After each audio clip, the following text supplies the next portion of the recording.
السلام علیکم ورحمۃ اللہ تعالی وبرکاتہ۔ کیسے ہیں آپ حضرات؟ امید ہے ٹھیک ہوں گے۔ اللہ سب کو خوش رکھے، سلامت رکھے۔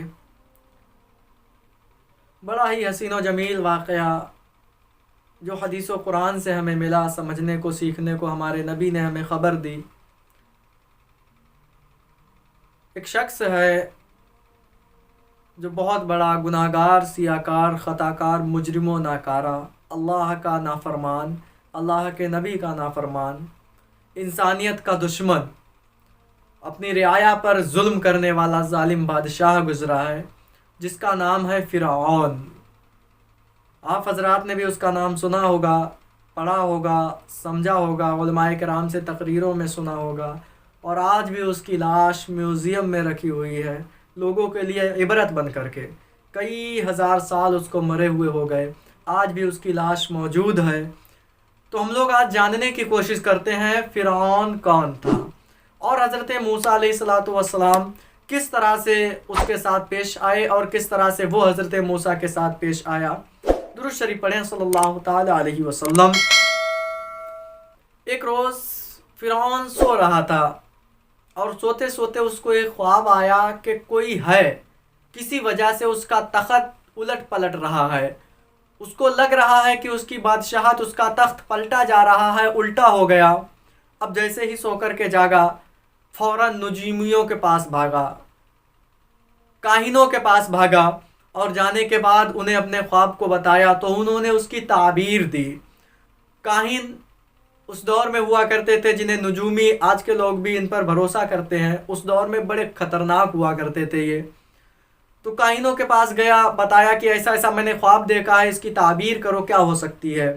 تو وہ بولے کہ ضرور بالضرور ان قریب ایک بچہ پیدا ہونے والا ہے جو تمہاری ریاست کو، تمہاری سلطنت کو نیست و نابود کر دے گا، الٹ پلٹ دے گا۔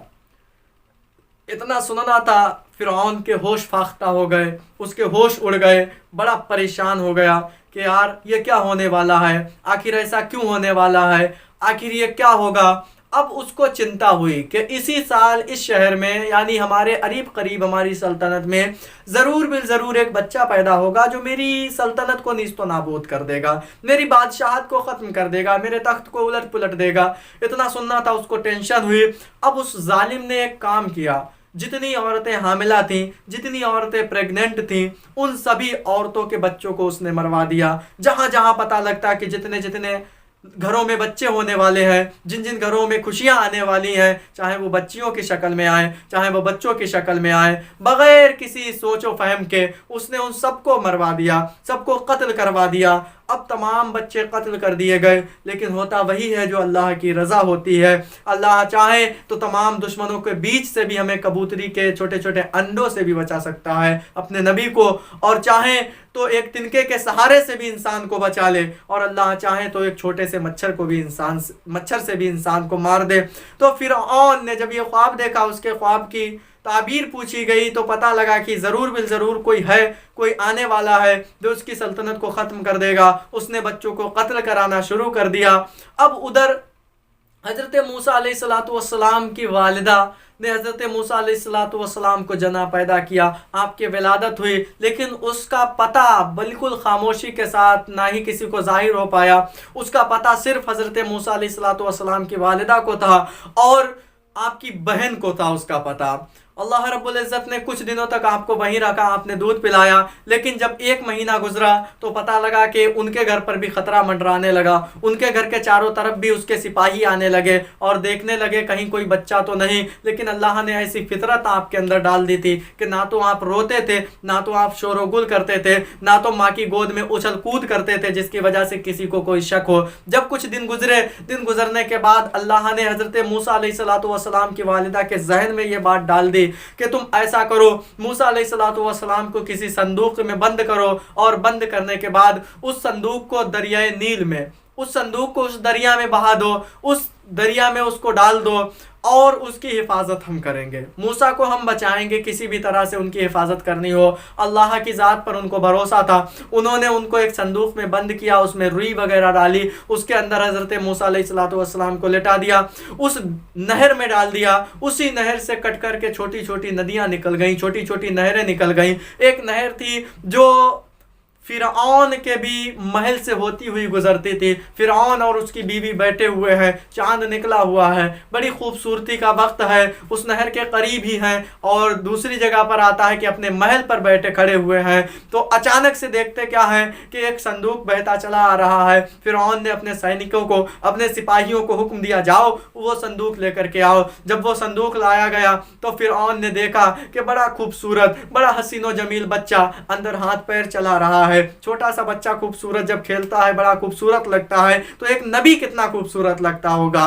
فرعون نے دیکھا, فرعون کے دل پر ان کی محبت نقش ہو گئی. اور حضرت آسیہ جو فرعون کی بیوی تھی, بڑی نیک تھی.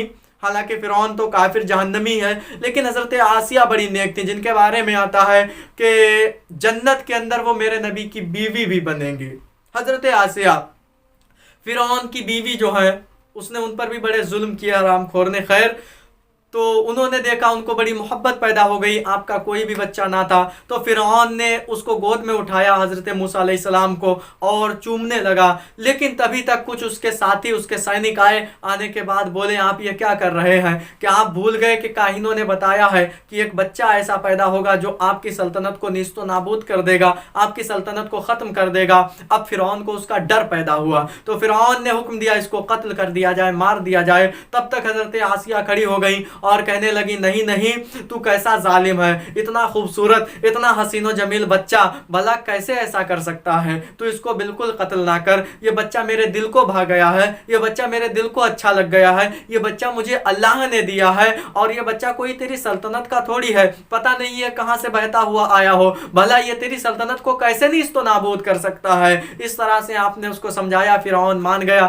کچھ دنوں تک آپ کی پرورش کی گئی. اب جب پرورش کی جانے لگی محل میں, تو دیکھا کیا گیا, حضرت موسیٰ علیہ السلام رو رہے ہیں دودھ کے لیے. آپ کو بھوک لگی ہوئی ہے, آپ بھوک کی شدت سے رو رہے ہیں. اب کئی دائیاں بلائی گئیں آپ کو دودھ پلانے کے لیے. اس زمانے میں دودھ پلانے کے لیے دائیاں آتی تھی. فرعون نے کئی دائیاں بلائیں, لیکن حضرت موسیٰ علیہ السلام نے کسی کا دودھ نوش نہ فرمایا, کسی کا دودھ نہ پیا. تو حضرت آسیہ نے کہا کوئی اور نیک دائی بلائی جائے. اب اسی محل میں اس صندوق کو دیکھتے دیکھتے حضرت موسیٰ علیہ السلام کی بہن بھی محل تک پہنچ گئی. جب آپ نے دیکھا کہ موسیٰ کسی کا دودھ نہیں پی رہے, تو وہ بے ساختہ بول اٹھی کہ میں ایک نیک عورت کو جانتی ہوں کہ ضرور بالضرور یہ اس عورت کا دودھ پی لیں گے. تو آپ کی بہن اپنی ماں کے پاس گئیں, ام موسیٰ کے پاس گئیں. جانے کے بعد کہتی ہیں, ماں ایسی بات ہے, بھائی وہاں پر ہے, آپ چلیں, شاید بھائی آپ کا دودھ نوش فرما لے. اتنا سننا تھا, آپ بڑی شدت کے ساتھ, بڑی محبت کے ساتھ آئیں, اور آنے کے بعد قریب پہنچی. حضرت آسیہ کی گود میں میرا حضرت موسیٰ علیہ السلام جلوہ گر ہے. جب آپ نے اپنی ماں کو دیکھا, آپ خاموش ہو گئے اور آپ ان کی طرف بڑھنے لگے. آسیہ نے ان کو گود میں دے دیا. آپ نے اس کو حضرت موسیٰ علیہ السلام کو قریب کیا. جیسے ہی اپنا پستان ان کے منہ سے لگایا, تو حضرت موسیٰ علیہ السلام نے دودھ پینا شروع کر دیا. اب جب آپ نے موسیٰ علیہ السلام نے اپنی والدہ کا دودھ پیا, اس عورت کا دودھ پیا, تو فرعون کے سنک گئی. اس کے دماغ میں بات آ گئی کہ آخر اس نے اور کسی کا دودھ کیوں نہیں پیا, آخر اس نے تیرا دودھ کیوں پیا. تو آپ کی والدہ فرماتی ہیں, میں نیک ہوں, میں پرہیزگار ہوں, میں تقویت میں رہتی ہوں, میں پردے میں رہتی ہوں, جس کی وجہ سے نیک لوگ ہی میرا دودھ پیتے ہیں. باقی عورتیں اتنی پرہیزگاری نہیں کرتی ہیں. میں باوضو بھی ہوں, میں متقیہ ہوں. اتنا کہنا تھا. تو فرعون نے کہا, اچھا ٹھیک ہے, ایسا کرو, تم ان کو اپنی گود میں لے جاؤ, جب تک یہ دودھ پیے ان کو دودھ پلاؤ. تو حضرت موسیٰ علیہ السلام کو آپ کی والدہ نے لیا, اور لانے کے بعد آپ کو اپنے قریب کیا, اور کئی دنوں تک آپ کی دیکھ بھال کرتی رہیں, آپ کو دودھ پلاتی رہیں. اللہ نے جو وعدہ حضرت موسیٰ علیہ السلام کی والدہ سے کیا تھا کہ بے شک ان کی حفاظت ہم ہی کریں گے, دوبارہ ان کو ہم تمہاری گود میں لا کر کے دیں گے۔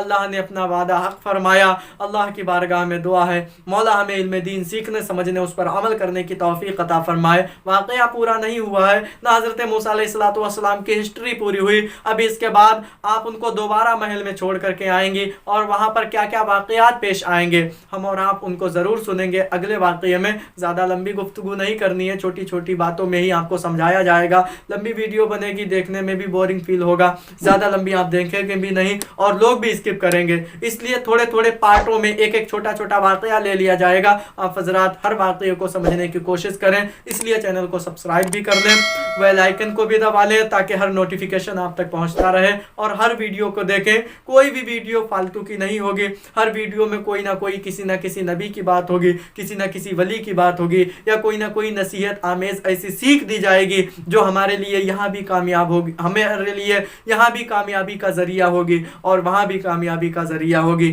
اللہ کی بارگاہ میں دعا ہے ہمیں اللہ والوں سے سچی پکی محبت عطا فرمائے اور اپنے نبیوں کا صدقہ عطا فرمائے، اپنے نبی صلی اللہ علیہ وسلم کے صدقے میں ہمیں متقی پرہیزگار بنائے۔ آمین اللہم آمین۔ السلام علیکم ورحمۃ اللہ وبرکاتہ۔